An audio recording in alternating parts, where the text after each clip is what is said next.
ଏମିତି ବି ହୁଏ।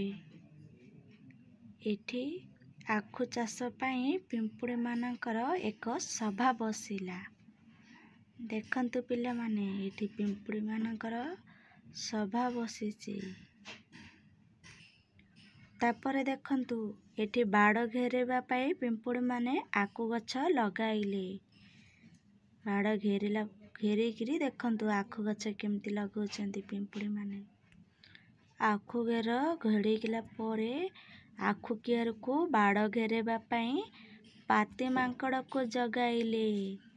ଦେଖନ୍ତୁ ସାଙ୍ଗମାନେ, ଏଇଠି ପାତି ମାଙ୍କଡ଼କୁ ଜଗାଇଛନ୍ତି ଆଖୁ କିଆରୀରେ।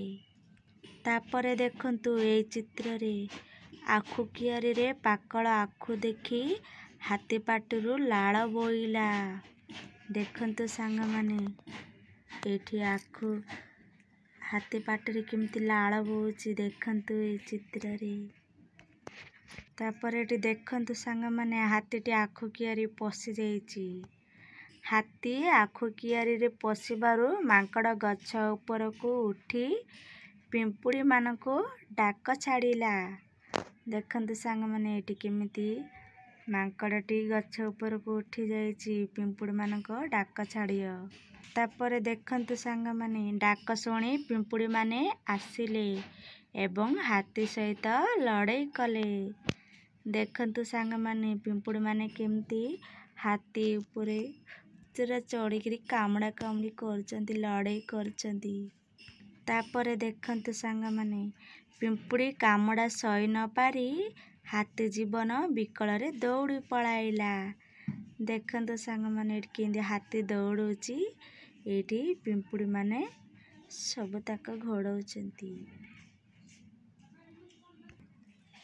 ହାତୀଟି ପଳେଇ ସାରିଲା ପରେ ଦେଖନ୍ତୁ କେମିତି ପିମ୍ପୁଡ଼ିମାନେ ଲଢ଼େଇରେ ଜିତି ଯାଇଥିବାରୁ ଆନନ୍ଦରେ ନାଚି ଉଠିଲେ। ଦେଖନ୍ତୁ ସାଙ୍ଗମାନେ, କେମିତି ଏଠି ପିମ୍ପୁଡ଼ିମାନେ ନାଚି ଉଠିଛନ୍ତି। ଗପଟି କେମିତି ଲାଗିଲା ଆପଣ ମୋତେ କମେଣ୍ଟ କରି ଜଣାଇବେ। ଗପଟି ଭଲ ଲାଗିଥିଲେ ଲାଇକ୍ କରନ୍ତୁ। ଏବେ ଚାଲନ୍ତୁ ଜାଣିବା ତାର ପ୍ରଶ୍ନର ଉତ୍ତର। ଦେଖନ୍ତୁ, ଏଠି ତାର ପ୍ରଶ୍ନ ଆସିଛି। ପିମ୍ପୁଡ଼ିମାନେ ମିଳିମିଶି କ'ଣ କଲେ? ପିମ୍ପୁଡ଼ିମାନେ ମିଳିମିଶି ଆଖୁ ଚାଷ କଲେ। କେଉଁମାନେ ବାଡ଼ ଘେରାଇଲେ? ପିମ୍ପୁଡ଼ିମାନେ ବାଡ଼ ଘେରାଇଲେ। ପିମ୍ପୁଡ଼ିମାନେ କି ପ୍ରକାରର ଗଛ ସବୁ ଲଗାଇଲେ? ବାଡ଼ ଘେରାଇ ପିମ୍ପୁଡ଼ିମାନେ ଆଖୁ ଗଛ ଲଗାଇଲେ। ଆଖୁରୁ କେଉଁ କେଉଁ ଜିନିଷ ସବୁ ତିଆରି ହୁଏ?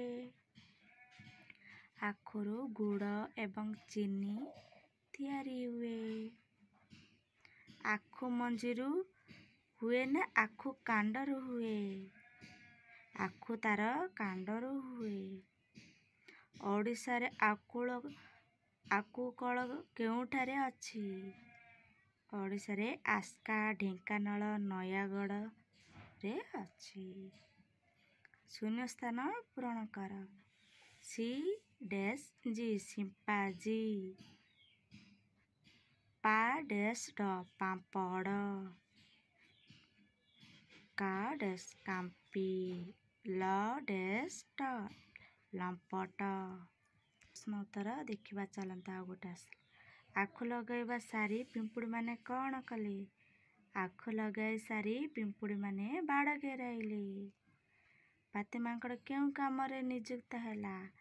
ପାତି ମାଙ୍କଡ଼ ଜଗୁଆଳି ପଦରେ ନିଯୁକ୍ତ ହେଲା। ପାତି ମାଙ୍କଡ଼ର ମୁହଁର ରଙ୍ଗ କିପରି?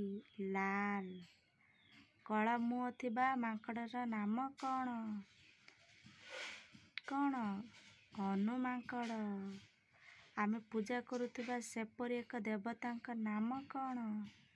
ହନୁମାନ। ଚାଲନ୍ତୁ ଏଠି ଆଉ ଗୋଟେ ଦେଖିବା। ହାତୀ ପାଟିରୁ କାହିଁକି ଲାଳ ବାହାରିଲା? ପାକଳ ଆଖୁ ଗଛକୁ ଦେଖି ହାତୀଟି ପାଟିରୁ ଲାଳ ବୋହିଲା। ଆଖୁ କ'ଣ ହେବାରୁ ହାତୀ ପାଟିରୁ କ'ଣ ବୋହିଲା?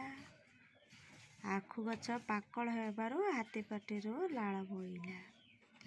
ପାକଳ ଆଖୁ ଗଛ ଦେଖି ହାତୀ କ'ଣ କଲା? ପାକଳ ଆଖୁ ଗଛକୁ ଦେଖି ହାତୀ ଆଖୁ କିଆରୀରେ ପଶିଲା। ଜୀବମାନଙ୍କ ମଧ୍ୟରେ ବୃହତ୍ତକାୟ ଜୀବଟିର ନାମ କ'ଣ? ଦୁଇଟି ବଡ଼ ଓ ଲମ୍ବା ଦାନ୍ତ। ତାର ଗୋଡ଼ଗୁଡ଼ିକ କିପରି?